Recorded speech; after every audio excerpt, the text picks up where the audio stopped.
نؤمن به ونتوكل عليه ونعوذ بالله من شرور أنفسنا ومن سيئات أعمالنا من يهده الله فلا مضل له ومن يضلله فلا هادي له وأشهد أن لا إله إلا الله وحده لا شريك له وأشهد أن محمدا عبده ورسوله يا أيها الذين آمنوا اتقوا الله حق تقاته ولا تموتن إلا وأنتم مسلمون يا أيها الناس اتقوا ربكم الذي خلقكم من نفس واحدة وخلق منها زوجها وبث منهما رجالا كثيرا ونساء واتقوا الله الذي تساءلون به والأرحام إن الله كان عليكم رقيبا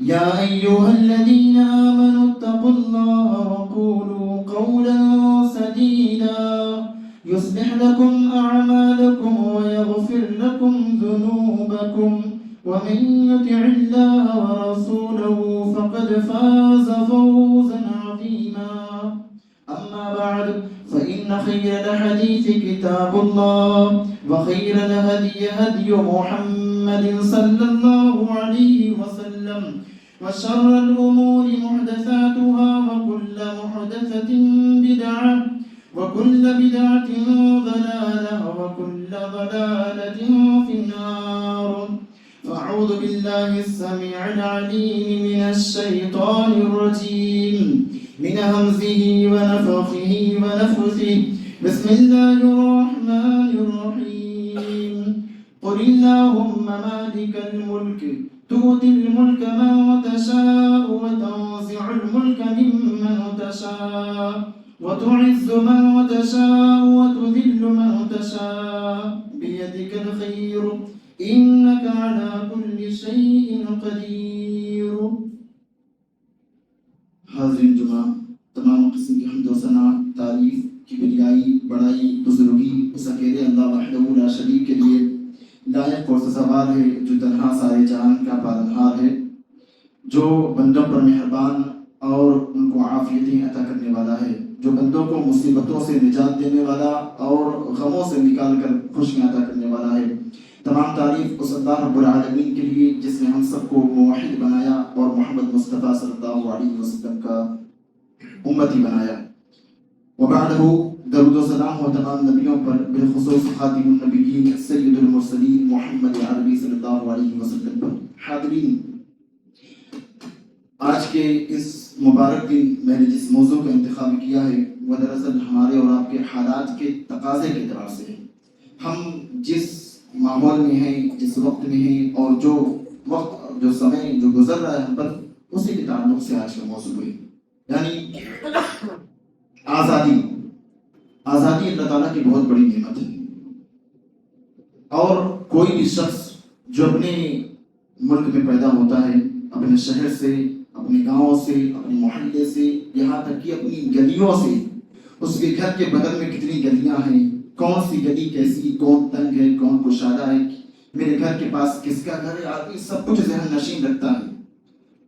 اس کو آپ کہیں بھی بڑی بڑی روڈوں پر گھما دیجیے، اسے وہ سکون نہیں ملے گا جو اسے اپنی گلی میں ملے گا، جہاں وہ پلا بڑا، جہاں اس نے اپنے بچپن کے وقت گزارے، جہاں کھیلا کودا، وہ وقت وہ جگہ اس سے بہت محبوب رہتی ہے۔ اور کیوں نہ ہو، ہمارے نبی محمد مصطفیٰ صلی اللہ علیہ وسلم جب مکہ سے جا رہے تھے تو آپ نے کہا تھا مکہ میں تجھے چھوڑنے کا ارادہ نہیں رکھتا، لیکن مجھے مجبوراً یہاں سے جانا پڑ رہا ہے۔ تو اللہ کے نبی صلی اللہ علیہ وسلم مدینہ پہنچے تو آپ نے دعا بھی کیا تھا، مدینہ کی محبت مکہ جیسی یا مکہ کی دگنا ڈال دے ہمارے دلوں میں۔ ہر آدمی کو اپنے شہر کی محبت ہوتی ہے، اپنے ملک اور اپنے وطن کی محبت ہوتی ہے۔ تو آج چونکہ 15 اگست ہے اور جمعہ کا دن بھی ہے، تو ہم نے سوچا کہ آج کیوں ہم ایک ایسے موضوع کا انتخاب کریں جو ہماری آزادی سے، ہمارے دیش کی آزادی سے متعلق ہے۔ چونکہ اکثر مدارس میں تو کچھ باتیں بتائی جاتی ہیں بچوں کو، اسکولوں کالجوں میں بتایا جاتا ہے، لیکن عام طور سے بتایا جاتا ہے آپ کو، پورے ہندوستان کے اعتبار سے بتایا جاتا ہے، لیکن ہندوستان کی آزادی میں مسلمانوں کا کیا کردار ہے؟ ہندوستان کی آزادی میں علماء کا کیا کردار ہے اس کو کوئی نہیں بتاتا۔ اگر آج کے مسلمان سے پوچھا جائے کہ ہمارے مسلم حکمرانوں کا رول کیا رہا ہندوستان کی ترقی میں، ہندوستان کو سونے کی چڑیا بنانے میں، تو شاید اکا دکا کوئی بتا پائے۔ اگر یہ پوچھا جائے جنگ آزادی میں مسلمانوں کا کردار کیا ہے تو نام بھی شاد و نادر کوئی بتا پائے۔ میرے بھائی چند ایک نام کے سوا ہمیں اور آپ کو نام کیا معلوم ہے؟ نام بھی نہیں معلوم۔ شاید کہ مولانا ابو الکلام آزاد رحمۃ اللہ علیہ کو ہم جانتے ہیں اور چند ایک کو جانتے ہیں، لیکن کتنے آزادی کے ہیرو تھے جنہوں نے قربانیاں پیش کی انہیں ہم اور آپ نہیں جانتے ہیں، انہیں تاریخ نے بھلا دیا۔ اور ہندوستان میں موجود لوگوں کی اور سیاستدانوں کی یہی پالیسی رہی کہ مسلمانوں کو ان کی تاریخ سے دور رکھا جائے۔ جب قومیں تاریخ سے دور ہوتی ہیں تو ان کا ضمیر مردہ ہو جاتا ہے، اور جب ضمیر مردہ ہوتا ہے تو کسی سے مقابلہ نہیں کر پاتی۔ اگر کوئی ان کے سامنے آ کر ان کے خلاف بات کرے تو پلٹ کر جواب بھی نہیں دے پاتے، لیکن جب تاریخ معلوم ہوتی ہے تو مسلمان ہو یا کوئی بھی ہو پلٹ کر فوراً جواب دے گا اور کوئی بات کا ادھار نہیں رکھے گا۔ میرے بھائی، مسلمان نے اس دیش کی آزادی میں کتنا کردار ادا کیا ہے اس کو بھی ہم دیکھیں گے، لیکن اس موضوع کو چننے کی ایک وجہ یہ بھی ہے کہ آج ہم تاریخ کے بارے میں جانیں، ہندوستان کی تاریخ کے بارے میں جانیں، اور جب ہم جانیں گے اپنی آنے والی نسلوں کو بتائیں گے، ہمارے بچے ہمارے آنے والے بچوں کو بتائیں گے۔ نمبر 1۔ نمبر 2، جو لوگ فرقہ وارائت پھیلانا چاہتے ہیں، جو لوگ مسلمانوں کو اسلام کو مٹانا اور ختم کرنا چاہتے ہیں، ان کو ہم بتا سکیں کہ تم اپنے خواب میں شرمندہ تعبیر نہیں ہو سکو گی۔ اس لیے میرے بھائیوں، ہم سب سے پہلے چلتے ہیں 1612 عیسوی میں۔ 1612 عیسوی میں مسلمانوں کی حکومتیں چل رہی ہیں، بالکل مسلمانوں کا دور چل رہا ہے، ہر طرف شاہی حکومتیں ہیں، کہیں پر غیروں کی حکومت، لیکن زیادہ تر ہندوستان میں مسلمانوں کی حکومتیں موجود ہیں۔ دلی کے تخت پر بادشاہ جہانگیر تخت نشین ہے، اس کے پاس کچھ انگریز لوگ آتے ہیں اور آ کر کہتے ہیں بادشاہ سلامت، ہمیں کلکتہ میں چھوٹی سی کمپنی کے لیے ہمیں جگہ چاہیے۔ بادشاہ نے ان کو جگہ دے دیا۔ اب ان لوگوں نے کلکتہ میں ایسٹ انڈیا کمپنی کا انعقاد کیا، اور پھر دھیرے دھیرے اس کو رفتہ رفتہ بڑھاتے گئے، اور جو ساحلی علاقے تھے، جو سمندر کے قریب علاقے تھے، جو بندرگاہ تھے، وہاں پر انہوں نے اپنی کالونیاں بسائیں، چاہے ممبئی ہو یا اسی طرح پٹنہ ہو، کلکتہ اور سورت اور دیگر ان علاقوں میں جہاں پر سمندر سے قریب ان کا علاقہ پڑتا تھا، وہاں پر انہوں نے جو ہے اپنی کالونیاں بسائیں۔ اسی طرح سے رفتہ رفتہ وقت گزرتا گیا اور یہ لوگ عوام میں بھی پھیلتے گئے، یہاں تک کہ 1661 عیسوی آ گئی۔ 1612 سے لے کے 1661 عیسوی کا وقت آ گیا۔ اب تخت پہ، دلی کے تخت پہ اورنگزیب براجمان ہے، اورنگزیب کی حکومت چل رہی ہے، اور اورنگزیب وہ آدمی میرے بھائی جس کے بارے میں تاریخ بتاتی ہے، مسلمانوں نے جو لکھا ہے اور غیروں نے بھی کچھ نہیں لکھا جو صحیح لکھا ہے، کہ اورنگزیب وہ آدمی ہے جس نے 50 سال تک مسلسل اسی ملک ہندوستان پر حکومت کی ہے، اور اورنگزیب وہ آدمی ہے جس نے کبھی بھی حکومت سے پیسہ لینے کی کوشش نہیں کی ہے۔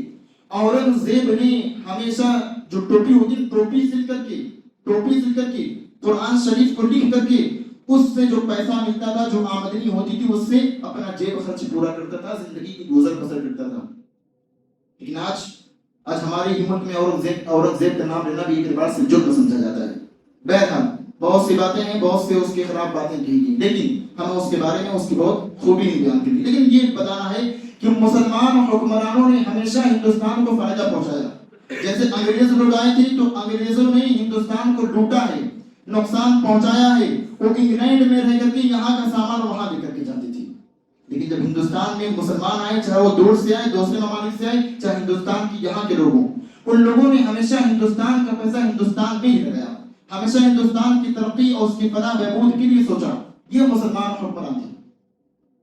اورنگزیب کا وقت 50 سال گزرا، اب آیا وقت 1661 کے بعد 1740 عیسوی 1740 عیسوی کا وقت آ گیا۔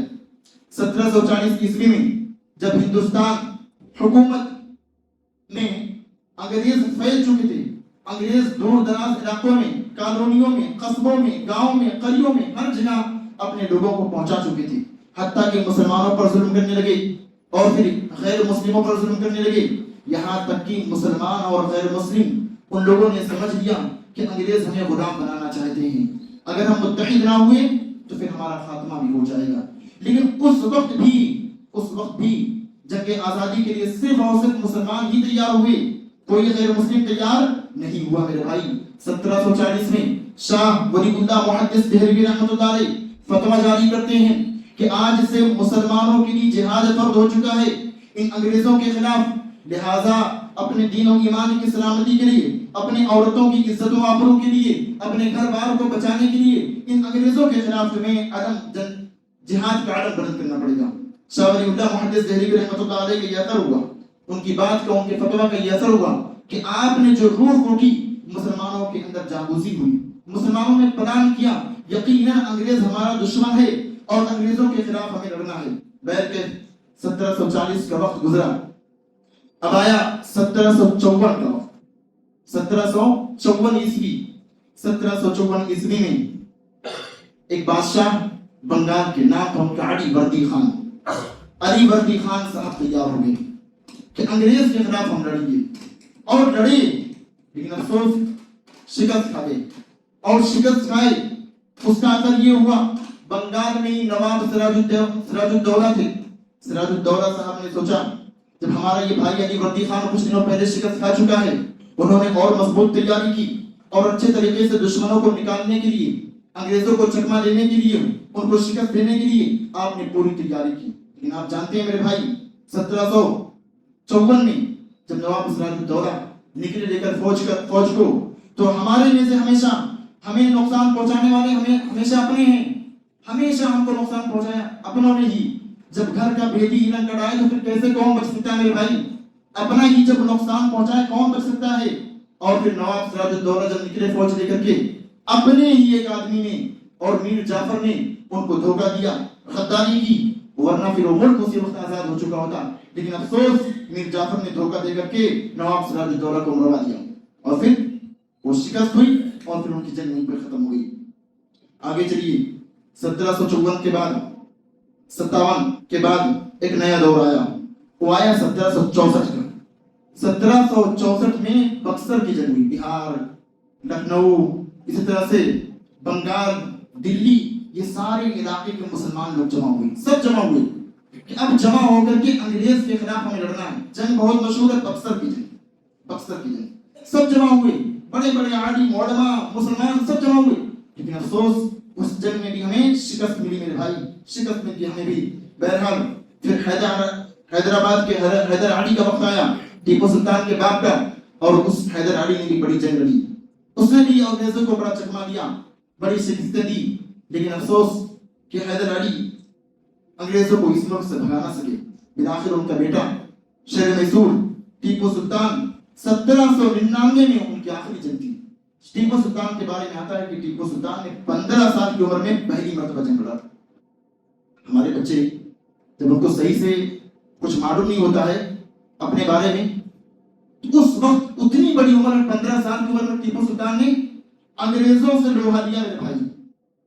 شیر میسور اسی کرناٹکا کا رہنے والا, اور انگریز ڈرتے تھے کہ پورے ہندوستان میں ہماری حکومت قائم ہو چکی ہے, لیکن جنوبی ہند میں ہماری حکومت قائم نہیں ہو پا رہی. بڑا ان کو افسوس رہتا تھا. بہرحال 1799 کا وقت آیا, جنگ شروع ہوئی, اور پھر ٹیپو سلطان قلعہ کے اندر محصور ہیں, قلعہ کے اندر بند ہیں. ایک اور غدار نام تھا اس کا میر صادق جو قلعہ کے اندر موجود ہے. اس نے پہلی سانٹھ گانٹھ کر لی تھی انگریزوں سے کہ آپ آئیے گا, قلعہ کا دروازہ میں کھولوں گا. انگریز آئے اور بہت قریب تھا میرے بھائی کہ ٹیپو سلطان کو اسی دن ہندوستان کو آزادی دلا دیتا 1799 میں, اور بہت قریب تھا کہ سارے انگریز مارے جاتے. لیکن جب قلعہ کا دروازہ پیچھے سے کھولا گیا, انگریز اندر داخل ہوئے, اور میر صادق نے جو دھوکہ دیا, تو اس کے بارے میں میں کہتا ہوں ہمیں اپنوں نے لوٹا غیروں میں کہاں دم تھا. ہمیں اپنوں نے لوٹا غیروں میں کہاں دم تھا. میری کشتی وہاں ڈوبی جہاں پانی کم تھا. سوچیے, اپنے لوٹ رہے, ہمیں نقصان پہنچانے والے اپنے. میر صادق نے دھوکہ دیا, ورنہ ہندوستان 1799 میں آزاد ہو چکا تھا. اور پھر بٹوارے کی نوبت نہیں آتی, جو آج بٹوارہ کا جو ہم لوگ درد سہ رہے ہیں میرے بھائی, پھر بتاتا ہوں اس کے بارے میں. میر صادق نے دھوکہ دیا. اب جنرل آیا اندر, انگریز جنرل,